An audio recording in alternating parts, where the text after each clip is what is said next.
نحمده ونصلي على رسوله الكريم اما بعد فاعوذ بالله من الشيطان الرجيم بسم الله الرحمن الرحيم واما السائل فلا تنهر صدق الله العظيم رب اشرح لي صدري ويسر لي امري واحلل عقدة من لساني يفقهوا قولي۔ آپ کو علم ہے کہ آج سے ہم ایک نیا سلسلہ شروع کر رہے ہیں، اس لیے کہ اب تک تو جو میرا معاملہ رہا ہے وہ درس و خطاب اور وہ مونولوگ ہوتا ہے کہ ایک شخص جو ہے وہ گفتگو کر رہا ہے اور دوسرے لوگ سن رہے ہیں، اور اس میں اگر ہم کبھی سوال جواب تو نشست بعد میں رکھتے بھی تھے، تو چونکہ میں اپنی جو اصل قوت ہے وہ ایگزاسٹ کر چکا ہوتا تھا درس میں یا خطاب میں، تو ان سوالات کے جوابات میں نہ تو میری طبیعت اس طرح حاضر ہوتی تھی کہ اطمینان کے ساتھ اور ذرا ٹھہراؤ کے ساتھ اس کا جواب دے سکوں، اور بعض اوقات یہ ہے کہ کچھ چڑچڑاپن بھی طبیعت پر طاری ہو جاتا تھا۔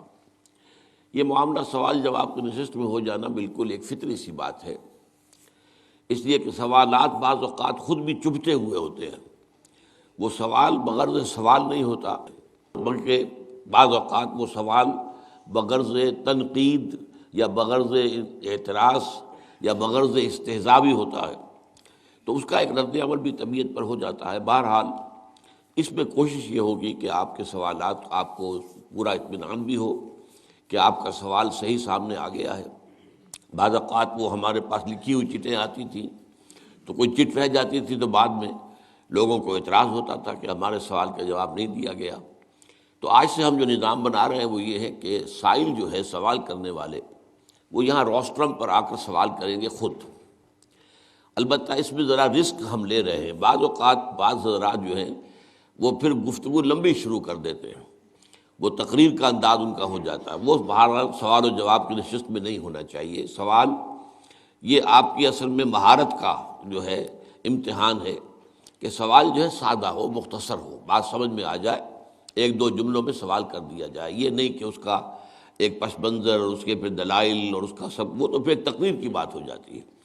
تو وہ بعض اوقات آپ کو یاد بھی ہوگا کہ میں کہتا رہا ہوں کہ اگر کوئی صاحب کوئی سوال لمبا کرتے تھے تو میں کہتا تھا کہ آپ مجھ سے میری تقریر کا انتقام لے رہے ہیں، اتنی لمبی تقریر کر کے کہ میں نے آپ کی سنی ہے تو آپ میری سنیں، یہ انداز نہ ہو، بلکہ مختصر ترین انداز میں سوال کیا جائے۔ اچھا، سوال کے بعد یہ ہے کہ ایک مزید سوال کی گنجائش رہنی چاہیے، جسے عام طور پر کہا جاتا ہے سپلیمنٹری کویسچن۔ آپ نے ایک سوال کیا، میں نے جواب دیا، آپ کا اطمینان نہیں ہوا اس اعتبار سے کہ شاید وہ میں خود اپنی بات واضح نہیں کر پایا ہوں، اسی لیے جواب میرا جو ہے وہ میری تسلی کا ذریعہ نہیں بنا ہے، یا یہ کہ کوئی ایک نقطہ اس میں ایسا ہے کہ جس کی وہ وضاحت چاہیں، تو سپلیمنٹری کویسچن بھی ایک کی مزید اجازت ہوگی، ایک جو ہے مین سوال اور دوسرا پھر اس کے بعد ایک سپلیمنٹری کویسچن۔ اس کے بعد یہ ہے کہ اگر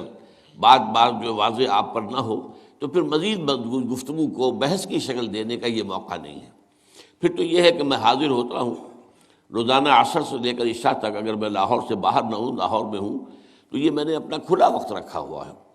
اس وقت آنے کے لیے کوئی پہلے سے اپائنٹمنٹ لینے کی ضرورت نہیں ہے۔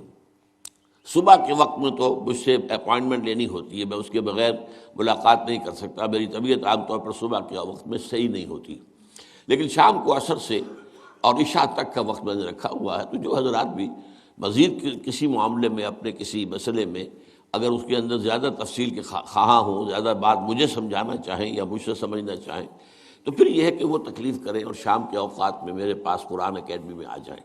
یہاں ظاہر بات ہے کہ اسی انداز ہوگا کہ میرا آپ کے سوال کا جو جواب بھی میں پیش کروں، پسند آئے قبول کیجئے، پسند نہ آئے چھوڑ دیجئے، لیکن اس پر کسی بحث و تمہیز کا یہ موقع نہیں ہے۔ اور میں نے آج خاص طور پر اپنے آپ کو سنانے کے لیے وہ جو قرآن مجید کی آیت ہے سورۃ الضحیٰ کے اختتام پر جو آتی ہے، وہ میں نے اپنے آپ کو سنانے کے لیے پڑھی ہے کہ اما السائل فلا تنہر، سوال کرنے والوں کو جھڑکو مت۔ اس میں سوال کرنے والے سب مفسرین کے نزدیک دونوں طرح کے سوال کرنے والے ہیں۔ ایک جو آپ سے کوئی مالی تعاون چاہتے ہیں، کوئی صدقہ خیرات کی طالب بن کر آئے ہیں، کوئی امداد چاہتے ہیں، وہ بھی سائل ہے۔ اسی طرح کوئی شخص اگر علمی بات کوئی آپ سے پوچھنا چاہتا ہے، کسی معاملے میں رہنمائی چاہتا ہے، وہ بھی سائل ہے۔ فَأَمَّا السَّائِلَ فَلَا تَنْهَرْ، تو جو ہدایت ہے اللہ تعالیٰ کی طرف سے وہ یہ ہے کہ سائل کو جھڑکو مت، جو بھی بات ہے وہ کہو اور سہل انداز میں کہو، سہج انداز میں کہو۔ تو آپ دعا کریں کہ میں اب قرآن مجید کی اس ہدایت پر پورا اتر سکوں۔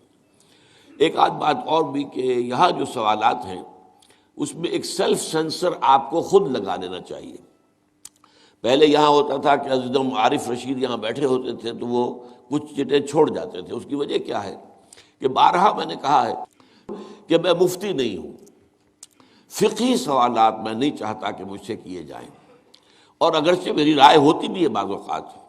لیکن میں وہ رائے دینا نہیں چاہتا، اس لیے کہ میں فقہی اختلافات میں اپنے آپ کو انوالو کرنا نہیں چاہتا۔ اصل میں یہ جو چیزیں ثانوی ہیں اور ان کی حیثیت جو ہے دین میں بنیادی نہیں ہے، اختلاف کی گنجائش ہے، پھر وہاں اختلاف بھی ہوتا ہے۔ اس مسئلے میں فقہ حنفی کا مسلک یہ ہے، اہل حدیث حضرات کا موقف یہ ہے، اگرچہ ہمارے ہاں دوسری فقہ نہیں ہے، لیکن یہ کہ فقہ حنبلی ہے اور فقہ مالکی ہے اور فقہ شافعی ہے، علیحدہ علیحدہ موقف ہے۔ تو یہ چونکہ مختلف فی ہے فی الاصل بھی، اس اعتبار سے ان کو بیان کرنے میں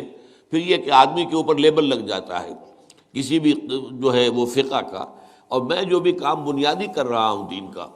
کہ جو اساسات ہیں، میں ہمیشہ یہ کہا کرتا ہوں کہ جو لفظ آج بدنام کرنے کے لیے اختیار کیا گیا ہے مسلمانوں کے فنڈامنٹلسٹ، تو میں واقعتاً فنڈامنٹلسٹ ہوں، یعنی دین کے جو فنڈامنٹلز ہیں میرا سارا ایمفیسس ان پر ہے، اس کی جو فروعات ہیں ان فروعات کے اوپر میرا ایمفیسس نہیں ہے، نہ میں نے انہیں اپنا موضوع بنایا ہے، نہ میں اس معاملے میں کوئی فتوے دیتا ہوں۔ یہاں ہمارے ہاں ظاہر بات ہے کہ یہ علم جو ہے، یہ فقہ کا علم، یہ تو بہت وسیع ہے ہمارے ہاں، کتنے مدارس ہیں کہ جو اس کے لیے اس کی ترویج کے اندر جو ہے وہ عمل پیرا ہیں۔ اور آپ کو معلوم ہے کہ ہر